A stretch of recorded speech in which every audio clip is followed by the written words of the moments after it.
Toute cette semaine, participez à notre jeu concours et gagnez de magnifiques fleurs près de chez vous. Offrez à votre moitié une belle preuve d'amour grâce aux fleuristes de votre région et à Puissance Télévision.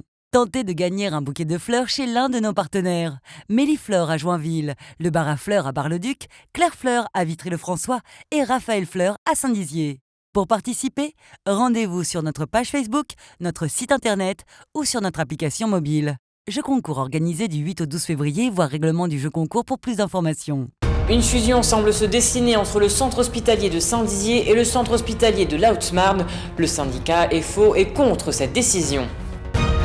La démolition des bâtiments se poursuit au quartier du Verbois à Saint-Dizier. Un nouveau tatoueur a jeté l'encre à Joinville.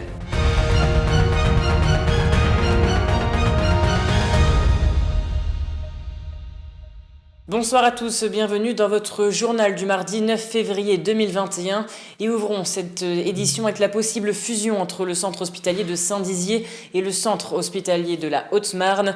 En effet, le GHT Cœur Grand Est a décidé de fusionner les deux établissements. Cette fusion ferait qu'il n'y aurait plus qu'une seule entité hospitalière à Saint-Dizier et donc un seul budget commun, qui est donc une situation qui aurait plusieurs impacts.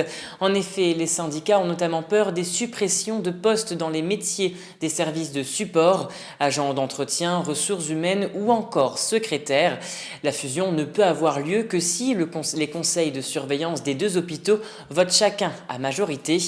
Les opposants au projet craignent que cette situation soit un premier élément d'un agenda qui conduirait à la fusion de toutes les entités du groupement hospitalier de territoire. Ils souhaitent donc interpeller ceux qui siègent à ces conseils et notamment les élus sur leurs différentes craintes autour de cette fusion. Écoutez.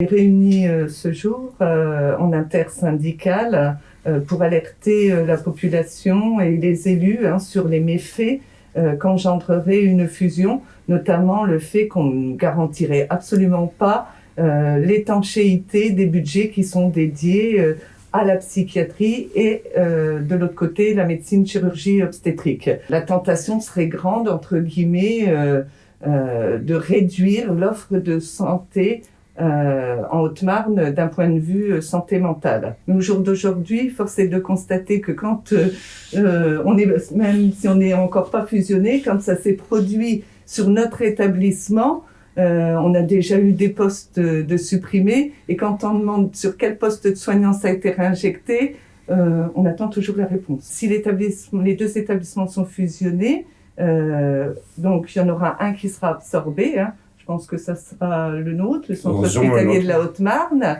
et on peut absolument nous déplacer d'un service à l'autre. On ne peut pas nous retirer notre grade, mais par contre l'affectation elle peut changer au gré des saisons. Et merci à Théo Raguin pour les images. Les travaux de démolition ont repris dans le secteur du Verbois, une opération rendue possible à la suite de la convention signée avec l'ANRU. Les objectifs sont multiples: diversification de l'habitat, aménagement paysager, insertion sociale de la population ou encore mesures de sécurité. Et comme on peut le voir sur le projet, la verdure va reprendre sa place en dépit de 8 immeubles pour un total de 320 logements, puisque ces derniers vont être démolis. On écoute tout de suite Cédric Ribé, chargé des opérations à l'Office public de l'habitat de Saint-Dizier. Cette démolition rentre dans le cadre du programme de l'ANRU 2. Il n'y aura rien de reconstruit, ça sera un espace vert et justement c'est une percée de la forêt, c'est-à-dire qu'il n'y aura que des plantations. Vu la proximité de l'école, il y a deux bâtiments, donc les bâtiments Samoa et Fidji, qui seront démolis pendant les vacances scolaires. Ça a été stoppé suite à la découverte de nids d'hirondelles, donc ça a été stoppé plusieurs mois. Et aujourd'hui, on nous a donné l'accord pour reprendre les travaux. Et en accord avec la LPO, on recherche la nouvelle position de nid d'hirondelles en compensation des destructions des bâtiments. Et une opération de démolition qui est très regardée par les riverains. On ne peut pas passer à côté de ce chantier sans jeter un coup d'œil. Et nombreux sont nostalgiques de cette situation. On écoute. Ceux-là, je ne les ai pas vus construire parce que je suis né après. Mais je peux vous dire qu'il y a toute une partie du Verbois que j'ai vu construire. Et ça me fait mal au cœur de les voir être détruits. Voilà, ça me fait mal au cœur. Sinon, les tout premiers immeubles que j'ai vus, les tout premiers qu'ils ont démontés, c'était le Logeco et le Lopofa. je ne me rappelle plus en quelle année, hein, c'était dans les années 80. Je ne pensais pas qu'une grande partie du Verbois suivrait. Hein. Je pensais qu'ils allaient s'arrêter là, mais j'ai habité la tour Bussile et je peux vous dire que ça m'a fait mal au cœur de la voir tomber aussi. Hein. Ça me fait repenser à mon enfance. Pourquoi? Parce que je suis arrivée à l'âge de 6 ans ici. Donc maintenant, je les vois partir. Oh, ça va faire un peu de gaieté quand même, je pense. Ouais. C'était trop... C'était devenu triste, le Verbois.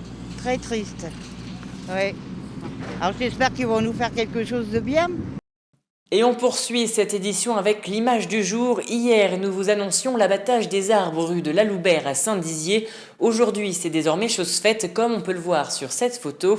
Mais d'autres arbres vont bientôt être replantés dans le secteur. Allons à présent du côté de Joinville. En effet, un tout nouveau commerce vient d'ouvrir ses portes et quelques clients se précipitent déjà. Il s'agit d'un salon de tatouage tenu par Théo Lefort, un jeune homme qui a trouvé cette vocation lorsqu'il était à la fac. Regardez ce reportage de Manon de Fontis. Le tatouage, une véritable passion pour Théo Lefort. Diplômé d'une licence et d'un master en arts plastiques, le jeune homme originaire de Saint-Urbain a décidé de vivre pleinement de sa passion, née sur les bancs de la fac. J'avais acheté une petite machine sur internet, du coup j'ai commencé sur moi et puis au fur et à mesure j'ai tatoué des amis aussi.